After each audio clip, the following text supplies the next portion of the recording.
খবর 24 সাথে আপনাকে স্বাগত। নতুন নতুন খবর জানার জন্য আমাদের চ্যানেলে চোখ রাখুন। নমস্কার দর্শক বন্ধুরা, খবর 24 সাথে আপনাকে স্বাগত। লোকসভা ভোটের মাঝেই মণিপুরে নিরাপত্তা বাহিনীর ওপর হামলা। শনিবার সকালে মণিপুরের বিষ্ণুপুর সিআরপিএফ জওয়ানদের উপর হামলা করে দুষ্কৃতীরা। শেষ খবর পাওয়া অবধি সংঘর্ষে 2 সিআরপিএফ জওয়ানের মৃত্যু হয়েছে, গুরুতর জখম আরও 2 জওয়ান।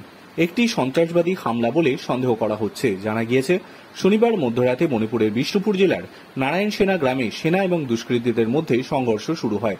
ওই জায়গায় কেন্দ্রীয় বাহিনীর একটি চেকপোস্ট রয়েছে। পাহাড়ি অঞ্চল থেকে সেই চেকপোস্ট লক্ষ্য করে গুলি করে দুষ্কৃতীরা। হঠাৎ হামলায় সেনারা একটু হকচকিয়ে গেলেও তারাও পাল্টা গুলি চালাতে শুরু করে। কিছুক্ষণ গুলির লড়াই চলার পর দুষ্কৃতীরা আউটপোস্ট লক্ষ্য করে বোমা ছোড়ে। ওই শক্তিশালী বিস্ফোরণে আহত হন 4 জন সিআরপিএফ জওয়ান। দ্রুত তাদের উদ্ধার করে হাসপাতালে নিয়ে যাওয়া হলেও 2 জওয়ানের মৃত্যু হয়। গুরুতর জখম হয়েছে বাকি 2 জন, তাদের চিকিৎসা চলছে। শেষ পাওয়া খবর পর্যন্ত রাত 12:30 থেকে রাত 2:15 অবধি সেনা দুষ্কৃতী সংঘর্ষ চলে। এই হামলার পিছনে কে বা কারা জড়িত তা জানা যায়নি এখনো।